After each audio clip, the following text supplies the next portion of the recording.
Good morning everyone. খুব ভীষণ ঠান্ডা, এখন বাজে প্রায় 9:30 মতন, কিন্তু তাও কুয়াশা পড়ে যাচ্ছে এখনও। ঠিক আছে, তো এই ঠান্ডার মধ্যে রেডি হয়ে গেছি। আর ওই যে মাহু আসছে, তো আমরা যাচ্ছি হচ্ছে বনগাঁতে সাত ভাই কালীবাড়ি মন্দিরে পুজো দিতে, যেটা আমরা প্রত্যেক বছরই যাই এই সময়টা। মানে এই সময়টাতে তো যাই, যদি না হয় তাহলে পরে যাই, যাই প্রত্যেক বছর একবার অন্তত যাবই আর কি। তো আমরা যাচ্ছি এখন। আর এই সময়টাতে এটা তো পৌষ মেলা চলে, তো ওখানে বিশাল বড় মেলাও হয়।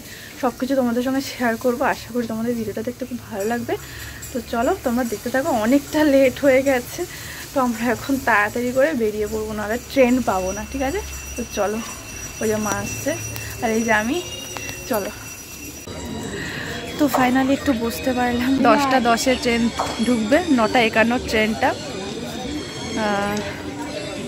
ভালোই হয়েছে, ভেবেছিলাম পাবো না। মা বলছে যে চল তাহলে বাসে করে যাই। বললাম দাঁড়াও, ট্রেন তো লেট থাকে, গিয়ে দেখি, দরকার হলে আবার বেরোবো। তারপরে হঠাৎ করে মাথায় আসলো যে আমি ফোনে দেখিনি না ট্রেনটা কোথায় আছে।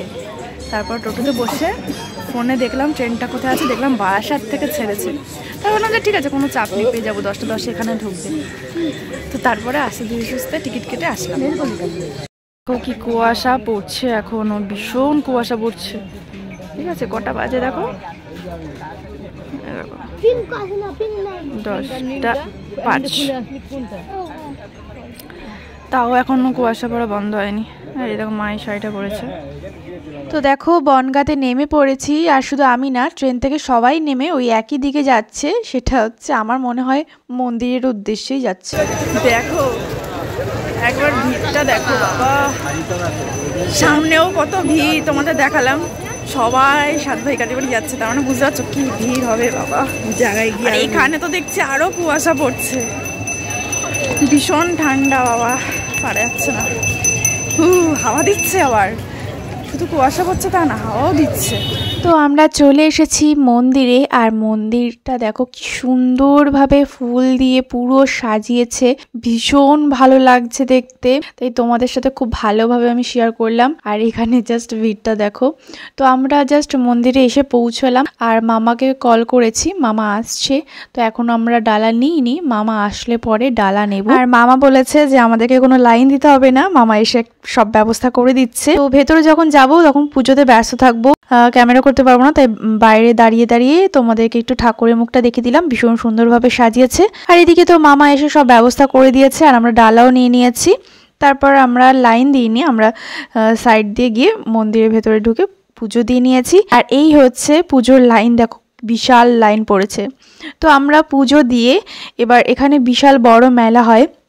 আগের বছরের ব্লগও তোমাদের সাথে আমি শেয়ার করেছিলাম, সেম এবছরেও মেলা হচ্ছে। তো আমি মেলাটা তোমাদের সঙ্গে একটু শেয়ার করে দিচ্ছি। দেখো, তো এই মেলাতে অনেক কিছুই বসেছে, মানে মেলাতে যা যা বসে আর কি সমস্ত কিছুই বসেছে। আর এক সাইড দিয়ে ছিল সব খাবারের অপশান, ফুচকা, তারপরে আচার, ঘুগনি, তারপরে আইসক্রিম, আরও যা যা থাকে আর কি সব কিছুই, মানে অনেক দোকানপাট ছিল। তবে আমরা এখনও কিছু খাবো না, ওই পারে গিয়ে আমরা খাবো। তো এখানে সেরকমভাবে কোথাও দাঁড়ায়নি, ওই হাঁটা পথে আর কি যতটা দেখেছি তোমাদেরকেও দেখিয়ে দিলাম।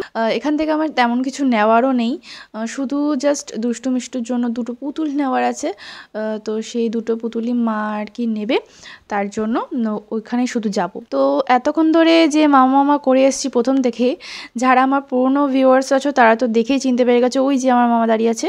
তো এই মামার কথাই আমি প্রথম থেকে বলছিলাম, মামার তো বনগাঁতেই বাড়ি, তো চেনা পরিচিতি রয়েছে, তাই মামাই ব্যবস্থাটা করে দিয়েছে পুজোতে। মানে এখানে পুজো দিতে এসে জাস্ট মামাকে একটা কল করেছিলাম, তো মামাই সমস্ত ব্যবস্থাপনা করে দিয়েছে, তাই আমাদের কোনো লাইন দিতে লাগেনি, কোনো কিচ্ছু, মানে অত বেশি সময়ও লাগেনি। এখানে মামার সঙ্গে কিছুক্ষণ কথাটা বলে তারপরে আমরা আবার বেরিয়ে যাচ্ছি নৌকার উদ্দেশ্যে।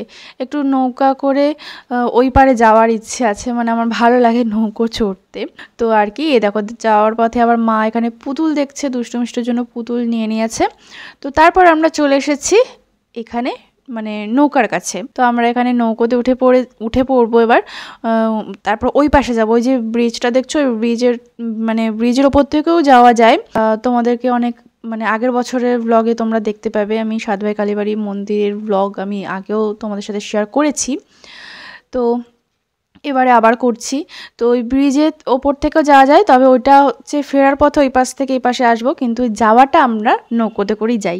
ঠিক আছে, তো আমরা নৌকোতে উঠে পড়েছি। আমার তো ভীষণ ভয় লাগছিলো, আমার মুখ দেখে বুঝতে পারছো আসলে একজন করে উঠছে আর নৌকোটা নড়ছে, আর আমার হার্টবিটটা কেঁপে যাচ্ছে। নৌকো কাঁপছে, তার সাথে আমার হার্টবিটটাও কাঁপছে। তো যাই হোক, ভীষণ ভালো লাগছিলো যখন নৌকোটা চালানো শুরু হলো। তো চলো তোমাদেরকে একটু সুন্দর করে ভিউগুলো দেখাই আর তোমরা এনজয় করো।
ওই পারে তো বর্ডার, মানে এইগুলো ওইদিকে ছিল, এগুলো সাইড করে দিয়েছে তাই তো? না, এগুলো এইটা পরিষ্কার ছিল না, এটাও এরকম। তো আমরা এসছি এখানে ঘুরতে, ঠিক আছে?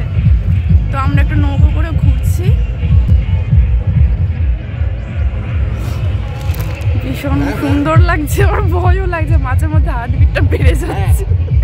যখন এদিক ওদিক করে তখন কাঁপে, তখন আমার সাথে সাথে হার্টবিটটাও কাঁপে। যাই হোক, ভীষণ সুন্দর একটা ভিউ।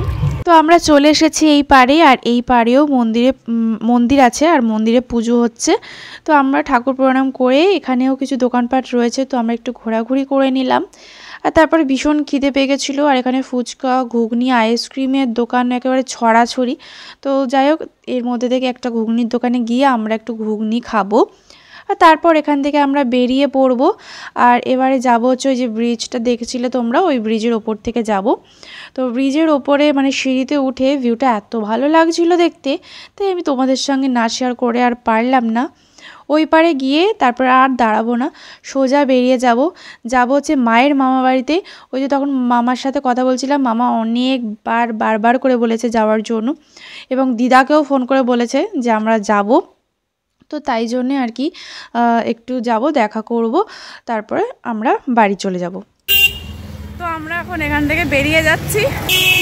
মা ভেবেছিল একটু এখানে খিচুড়ি প্রসাদ খাবে, এখানে খিচুড়ি প্রসাদ খাওয়াচ্ছে না, খুব ভালো খাওয়ায় এখানে, ঠিক আছে?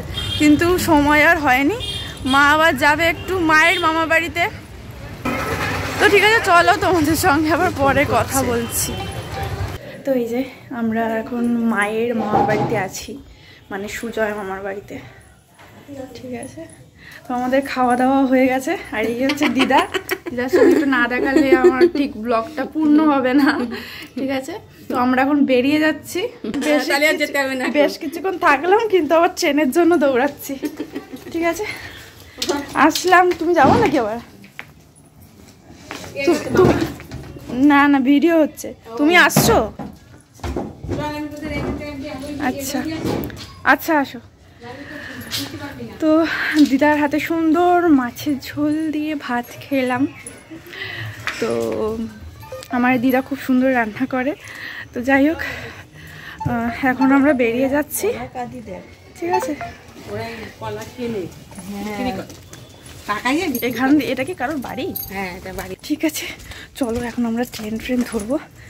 আমি ভিডিওটাকে এখানে এন্ড করে দিচ্ছি। তো আজকের ভিডিওটা তোমাদের কেমন লাগলো সেটা কিন্তু কমেন্ট করে জানিও, ঠিক আছে? তোমাদের সাথে তাহলে দেখা হবে অন্য একটা ভিডিওতে। তো সবাই ভালো থেকো, সুস্থ থেকো, টাটা।